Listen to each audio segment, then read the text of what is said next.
ಹರಿ ಓಂ ನಮಸ್ಕಾರ ವೀಕ್ಷಕರೇ, ಜ್ಯೋತಿ ಬಳಿಗಾರ್ ಚಾನಲ್ಗೆ ನಿಮಗೆಲ್ಲ ಸ್ವಾಗತ. ಈ ದಿನ ನೋಡ್ರಿ ಸೋಮವಾರ ವ್ರತಕ್ಕೆ ಮಾಡುವಂತಹ ಪ್ರಸಾದವನ್ನು ಯಾವ ಥರ ಮಾಡಬೇಕು ಅನ್ನೋದನ್ನು ಈ ವಿಡಿಯೋದಲ್ಲಿ ತೋರಿಸ್ತಾ ಹೋಗ್ತೀನಿ ನೋಡ್ರಿ. ಈ ಅಧಿಕ ಮಾಸದಲ್ಲಿ ಕೂಡ ಕೆಲವರು ಮಾಡ್ತಾ ಇರ್ತಾರೆ. ಮತ್ತು ಇದಕ್ಕೆ ಬೇಕಾಗಿರುವಂಥದ್ದು ಗೋಧಿ ನೋಡ್ರಿ, 1 ಗ್ಲಾಸಷ್ಟು ಗೋಧಿ ತೊಗೊಂಡಿದ್ದೀನಿ.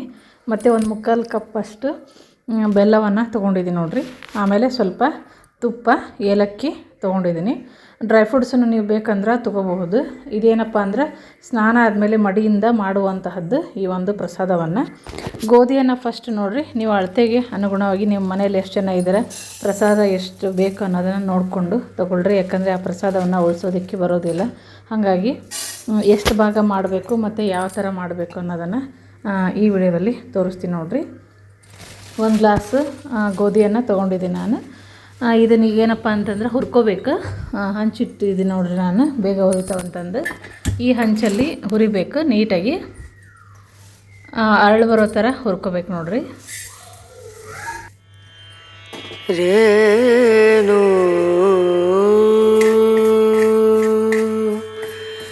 ರನ ರ ನಾ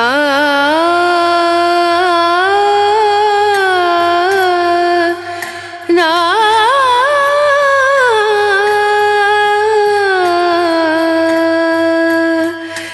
rain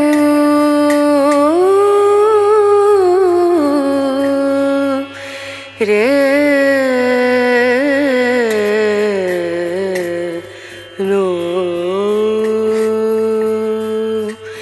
dim dum da na da dim da na na dim dum da na da dim da na dim dum da na dim dum da na da dim da na o da ni da na di da na na o da ni da na di da na da di na ta dim dum da na da dim da na dim dum da na da dim da na dim dum da na taradim dana taradim dana na taradim dana taradim dana dana diana diana dana taradim dana taradim dana dana diana diana dana taradim dana dana diana dana taradim dum dana taradim dana dim dum dana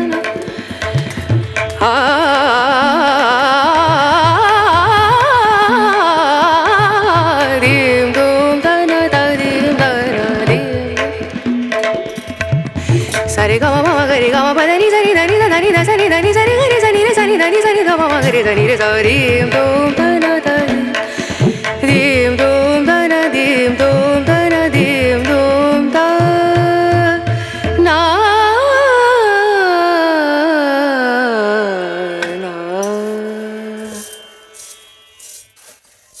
ಈ ಥರ ಅರಳು ಬರೋ ಥರ ಹುರ್ಕೋಬೇಕು ನೋಡಿರಿ. ಹುರಿದಾದ ನಂತರ ಇದನ್ನೇನಪ್ಪ ಅಂದ್ರೆ mixie ಜಾರ್ಗೆ ಹಾಕ್ಕೋಬೇಕು. ಮಿಕ್ಸಿ ಜಾರ್ ಮೊದಲೇ ಕ್ಲೀನಾಗಿ ತೊಳೆದಿಟ್ಕೊಂಡಿರ್ಬೇಕು, ಉಪ್ಪು ಖಾರ ಎಲ್ಲ ಹಾಕಿದ್ದಿರಬಾರ್ದು. ಮತ್ತು ಬೆಲ್ಲವನ್ನು ಕೂಡ ತೊಗೊಂಡಿದೆ ನೋಡಿರಿ. ಆ ನಂತರ ತುಪ್ಪವನ್ನು ಹಾಕ್ಕೋಬೇಕು. ಈಗ ಸಾಣಿಸುವಂಥ ಸಾಣಿಗೆನೂ ಕೂಡ ಏನಪ್ಪ ಅಂದ್ರೆ ಕ್ಲೀನಾಗಿ ಮೊದಲೇ ತೊಳೆದಿಟ್ಟಿದ್ದೆ. ಈಗ ಇದರಲ್ಲಿ ಸಾಣಿಸ್ಕೋಬೇಕು. ಹಿಟ್ಟನ್ನು 2 ಸರಿ ಹಾಕ್ಕೋಬೇಕಾಗತ್ತೆ, ಯಾಕಂದರೆ ಸ್ವಲ್ಪ ತರಿಯಾಗಿ ಬರುತ್ತೆ. ಹಾಗಾಗಿ ನೋಡಿರಿ, ಉಂಡೆ ಮಾಡೋಕ್ಕೆ ಅದು ಸರಿ ಹೋಗಲ್ಲ. ನೀವು ಇಲ್ಲ ಅಂತಂದರೆ ಏನಪ್ಪ ಅಂದರೆ ಈ ಥರನೂ ಮಾಡ್ಕೋಬೋದು. ಮತ್ತು ಏನಂದರೆ ಮಾಲದಿ ಉಂಡೆ ಅಂತಂದು ಮಾಡ್ತಾರಲ್ಲ, ಅದನ್ನು ಏನಂದರೆ ಹಿಟ್ಟು ನಾದಿ ಅದನ್ನು ಬೇಯಿಸಿ ಮಾದಲಿ ಮಾಡ್ತಾರಲ್ಲ, ಆ ಥರನೂ ಮಾಡ್ತಾರೆ, ಈ ಥರನೂ ಮಾಡ್ತಾರೆ.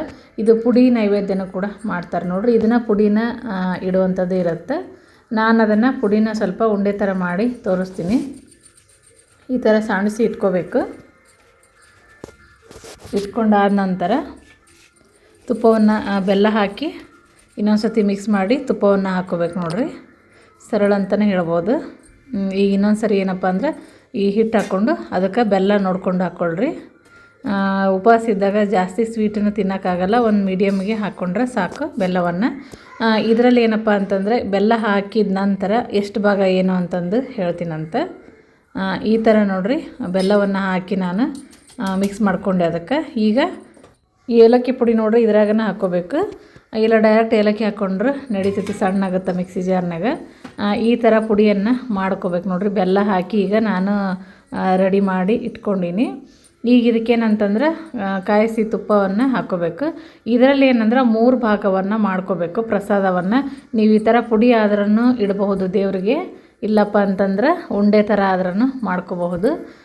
3 ಭಾಗವನ್ನು, ಒಂದು ಏನಂತಂದ್ರೆ ದೇವರಿಗೆ, ಇನ್ನೊಂದು ಮನೆಗೆ ಬಂದವ್ರಿಗೆ ಕೊಡೋಕ್ಕೆ ಪ್ರಸಾದ, ಮತ್ತು ಒಂದು ಮೇನ್ ಏನಂದ್ರೆ ಆಕಳಿಗೆ ಕೊಡುವಂಥದ್ದು. ಫಸ್ಟ್ ಒಂದು ಉಂಡೆಯನ್ನು ಆಕಳಿಗೆ ನಾವು ತೆಗೆದಿಡಬೇಕು, ಮತ್ತು ಒಂದನ್ನು ದೇವರಿಗೆ ನೈವೇದ್ಯ ಮಾಡಬೇಕು, ಇನ್ನೊಂದನ್ನು ಮನೆಗೆ ಯಾರು ಬರ್ತಾರಲ್ಲ ಅವ್ರಿಗೆ ಕೊಡಬೇಕು ನೋಡಿರಿ. ಪೂಜೆಗೆ ಬಂದವ್ರಿಗೆ ನೈವೇದ್ಯವನ್ನು ಕೊಡಬೇಕು. ದೇವ್ರಿಗೆ ಅಂತ ಇಟ್ಟಿರ್ತೀರಿ ನೋಡಿರಿ, ಅದನ್ನು ಉಪವಾಸ ಮಾಡಿದವರು, ವ್ರತ ಮಾಡಿದವರು ಅದನ್ನು ರಾತ್ರಿ ಪೂಜೆ ಎಲ್ಲ ಆದಮೇಲೆ ಸಂಜೆ ಅದನ್ನು ಸೇವನೆ ಮಾಡ್ಕೋಬೇಕು. ಅವರೇನೆ ತಿನ್ಬೇಕು ಅದನ್ನು. ಈ ಥರ ನೋಡಿರಿ, ತುಪ್ಪವನ್ನು ಸ್ವಲ್ಪ ಸ್ವಲ್ಪ ಹಾಕ್ಕೊಂಡು ಉಂಡೆಯನ್ನು ಕಟ್ಕೋಬೇಕು. ಈಗ ಒಂದೇ ಸತಿ ಅದನ್ನು ಮಾಡ್ಕೊಳಕ್ಕಾಗಲ್ಲ ಅಂತ ಇನ್ನೊಂದು ತಟ್ಟೆಯಲ್ಲಿ ತೆಗ್ದು ನೋಡಿರಿ. ಈಗ ಸ್ವಲ್ಪ ಸ್ವಲ್ಪ ಹಾಕಿ ಉಂಡೆ ಥರ ಮಾಡಿ ಇಡ್ತೀನಿ ನಾನು. ಸರಳ ಅಂತಲೇ ಹೇಳ್ಬೋದು ನೋಡಿರಿ. ಹಿಂಗೆ ಪುಡಿ ಅಂದ್ರೆ ಸ್ವಲ್ಪ 3 ಭಾಗ ಮಾಡಿಡಬೇಕಲ್ಲ, ಮತ್ತು ಅದು ಇದು ಸರಿನೂ ಹೋಗಲ್ಲ. ಹಾಗಾಗಿ ನಾನು ಈ ಥರ ಉಂಡೆಯನ್ನು ಮಾಡಿ ತೋರಿಸ್ತಾ ಇದ್ದೀನಿ ನೋಡಿರಿ. ಬುಕ್ಕಲ್ಲಿನೂ ಕೂಡ ನೋಡಿರಿ ಅದೇ ಥರನ ಐತಿ. ನೀವು ಮಾಲೆದಿ ಉಂಡೆಯಾರ ಮಾಡ್ಬೋದು, ಅಥವಾ ಈ ಥರ ಪುಡಿ ಆದ್ರೂ ಇಡಬಹುದು ದೇವರಿಗೆ. 3 ಭಾಗವನ್ನು ಮಾಡಿ 3 ಭಾಗನ ಇಡಬೇಕು. ಈಗ ಸ್ವಲ್ಪ ಸ್ವಲ್ಪ ತುಪ್ಪವನ್ನು ಹಾಕಿ ಉಂಡೆಯನ್ನು ಮಾಡ್ಕೊತೀನಿ ನೋಡಿರಿ ನಾನು. ಶ್ರೇಷ್ಠವಾದ ಪ್ರಸಾದ ಅಂತಲೇ ಹೇಳ್ಬೋದು. ಈ ಪ್ರಸಾದ ಸಿಗೋದಕ್ಕೂ ಪುಣ್ಯ ಮಾಡಿರ್ಬೇಕು ನೋಡಿರಿ.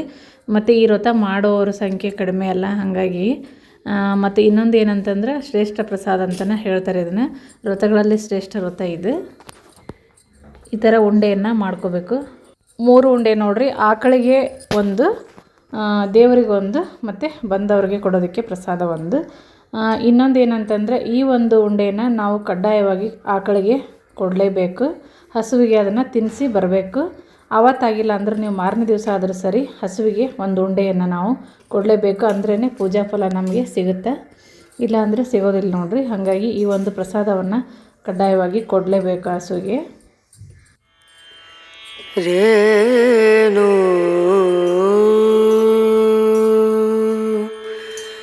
ರನ ರ ನಾ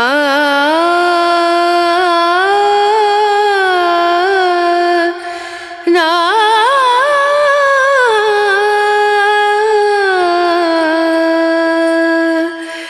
ರೇಣು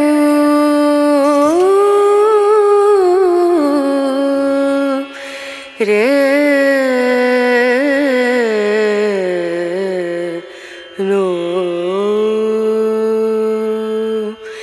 dim dum dana da dim dana da dim dum dana da dim dana dim dum dana dim dum dana da dim dana udani da dani dana dir dana na udani da dani dana dir dana na dana da diana da dim dum dana da dim dana dim dum dana da dim dana dim dum dana taradim dana taradim dana na taradim dana taradim dana dana diana diana dana taradim dana taradim dana na dana diana diana dana taradim dana na dana diana dana dana taradim dum dana taradim taradim dum dana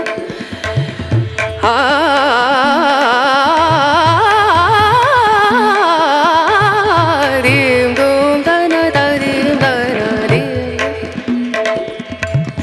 sare ga ma ga re ga ma pa da ni sa ni da ni da ni da sa ni da ni sa ni ga re sa ni re sa ni da ni sa ni da ma ga re da ni re sa dim dum dana da dim dum dana dim dum dana dim dum da na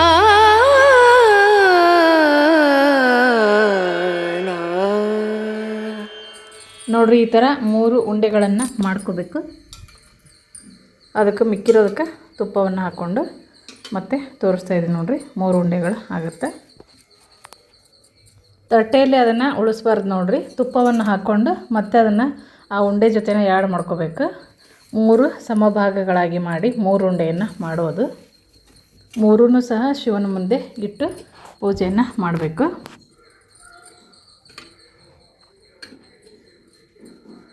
ಅದು ಒಣ ಪುಡಿಯಾಗಿರೋದ್ರಿಂದ ಬೇಗ ಕುತ್ಕೊಳ್ಳೋದಿಲ್ಲ, ಉಂಡೆ ಆಗೋದಿಲ್ಲ.